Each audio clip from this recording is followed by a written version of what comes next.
But I have always taken note of the extraordinary talent of our sober womenfolk, the sober American woman, who has shown indeed her great strength, her great enlightenment, her great perseverance in the internal activities, particularly in the cultivation of our young. And therefore I ask you, ma'am, who is present when our future first opens their eyes?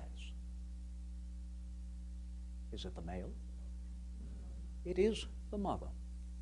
Oh, there quite naturally, not only to supply natural succor, but indeed to supply the first elements of civilizing. And I have ever believed the first elements of civilized man's society and the first elements of leadership, as I said, is compassion. And that to be followed with responsibility, with filial duty, not only unto the family, but unto society. No, in my mind, our sober womenfolk are much more responsible for the integrity, for the compassion, for the honesty, for all elements of the civilization of our future.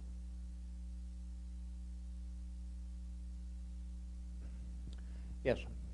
Yes, Mr. Jefferson, I hear back in Colonial Williamsburg, that you've made the acquaintance of a very talented actor and historian, and his name is Bill Barker. Could you please comment on this individual? Well, sir, it might be too much an indignity here for me to make that revelation. But I should be happy to do so, as I find him a gentleman curiously pursuing a vocation impersonating me. And therefore, I might add, you can never have too many Jeffersons, can you, in that regard? Gentlemen and ladies, thank you very much. My name is Bill Barker with Colonial Williamsburg.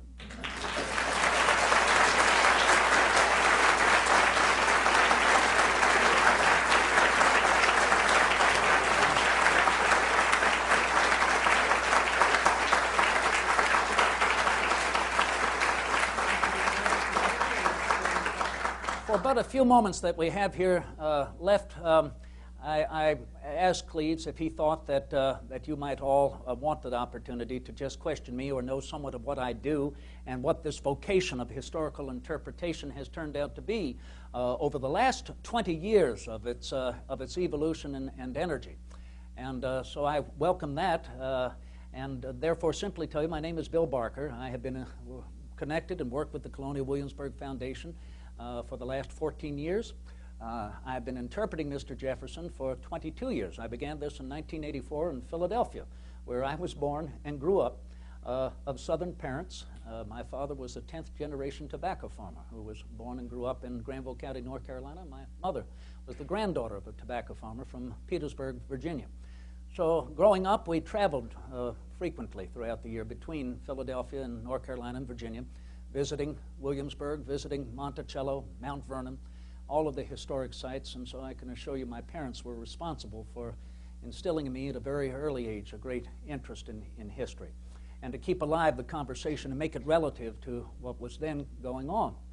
And then, well, I pursued a history degree in college, and I went on into theater work. I became a professional actor and director, Philadelphia, New York, and Washington. And in 1984, a friend of mine who was a teacher in the Philadelphia school system and who moonlighted as William Penn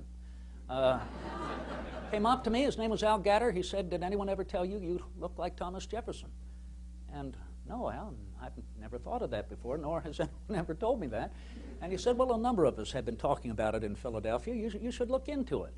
You should see whether Independence Hall might be interested." So I looked into it, discovered on the same height, weight, and coloring, went down and spoke with a gentleman named Hobie Kaywood, who was superintendent of Independence Hall at the time, and we started out. And it just started to evolve and go further, and then Williamsburg became very much the energizing of Mr. Jefferson and what I've continued.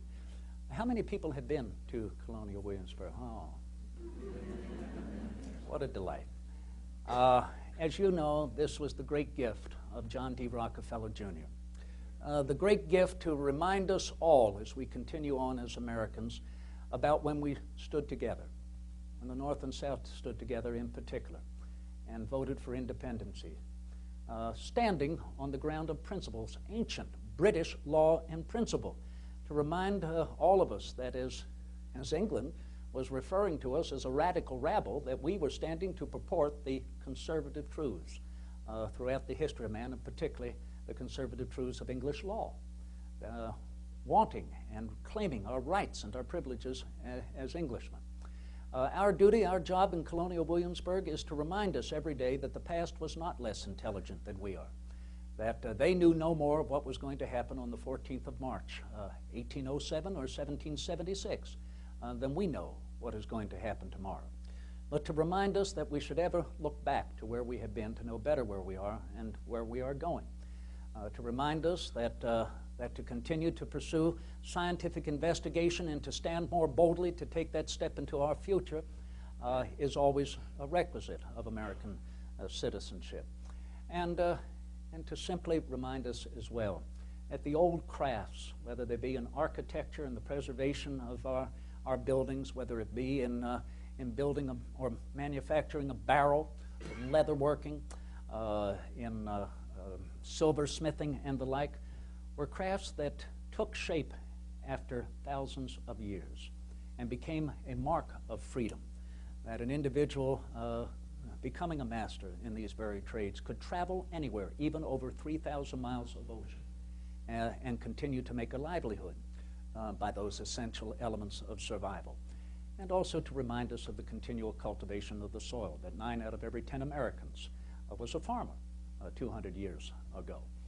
And Mr. Jefferson spent 20 years in Williamsburg pursuing education at William and Mary, reading law with Mr. George Wythe, whom I engaged in conversation over this evening with Your Honor, and recognizing that Mr. Wythe was not only responsible for teaching Thomas Jefferson the law, but as well teaching John Marshall law. And Jefferson later said what a testament to his success in teaching not only the principle of the law, but the opportunity of the individual to provide his own opinion to its interpretation. So this is what we preserve there, and also the arguments that Jefferson had with many who disagreed with him. Patrick Henry, for instance, and even George Washington. They all were compatriots in Williamsburg, Virginia. So that is a little bit of what I do there. I am one of several. We have a Patrick Henry, we have a George Washington, we have a Martha Washington, we have what I take my hat off to every day, slave interpreters. Interpreting slavery, reminding us that every other face in colonial Virginia was African, and to remind us that this question of slavery and how we are going to absolve it was not easy by any means, and therefore to help us understand that presentism can often get in the way. What we think is the obvious today was not so, whether it was 200 years ago or even 100 years ago. So that's our effort and that's our purpose and that's what we do, and this is how I go to work every day. So are there any questions? Are there any concerns before? Yes? I'm curious why you choose 1807. Yes, I choose 1807 simply because it's a nice focal point for the same day 200 years ago, when we were engaged in very much the same discussions, the same arguments. Church and state brought up this evening. The element of slavery and race brought up this evening. The strength of federal government versus the rights of individual states. Elections that 7 years ago in each period were contentious when our nation was the most divisive and divided in its politics. And to just help us remind ourselves this is nothing new. We've gone through this before, and yet we've survived. As Jefferson said, it is a distinct characteristic of the American personality never to consider a thing as desperate, but always to overcome through contrivance and resolution. And so that's why I choose that year.